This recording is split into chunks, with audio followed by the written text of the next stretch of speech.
يا ترى يا استاذ جلال محضر الموضوع ايه النهارده؟ لا، الموضوع النهارده ده موضوع أنا من اختياري الشخصي. يعني هتتكلم في ايه النهارده للجمهور يا استاذ جلال؟ هتكلم عن الكثافة السكانية في مصر. اتفضل، لك كلمة امام الجمهور. أعزائي المشاهدين، النهارده هنتكلم على الكثافة السكانية في مصر. زي ما انتم شايفين الصورة، يعني للأسف يعني الصورة مش يعني شكلها، يعني نقدر نقول كده كل ما هو أحمر داكن يعني الكثافة عالية جدا.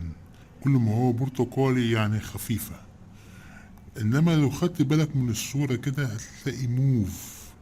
الموف ده يعني أقصى كثافة ممكنة على مستوى العالم، موجود في القاهرة، وموجودة النقطة الموف دي موجودة في اسكندرية.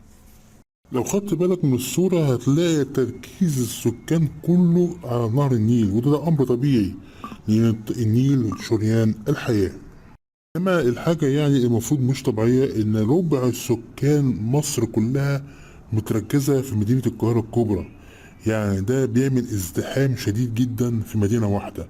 وعشان كده الرئيس الفاضل عبد الفتاح السيسي الصراحة عمل مجهود كبير أوي الفترة ديت، عمل عاصمة إدارية وعمل مدن جديدة جدا ساحلية، مدينة الإعلاميين، ومدن كتيرة بيطورها على مستوى الصحراء، بحيث يقلل الحد من القاهرة شوية عشان الناس تمشي مبسوطة في الطرق، ميبقاش فيه خنق مروري.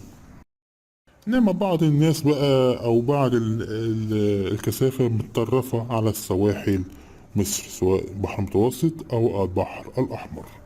وفي جزء بسيط أو كثافة غير عادية من في منطقة العريش في سيناء. ده بالنسبة للكثافة والسكان. طبعا النمو مش يعني نمو دايما النمو غير طبيعية. يعني حاليا 105 مليون. لو نرجع من 5 سنين كنا 95 أو 98، فأصبح إحنا بنزيد بنزيد بنزيد. فلازم نحد من المواليد شوية. شكرا على حسن الاستماع، والسلام عليكم ورحمة الله وبركاته.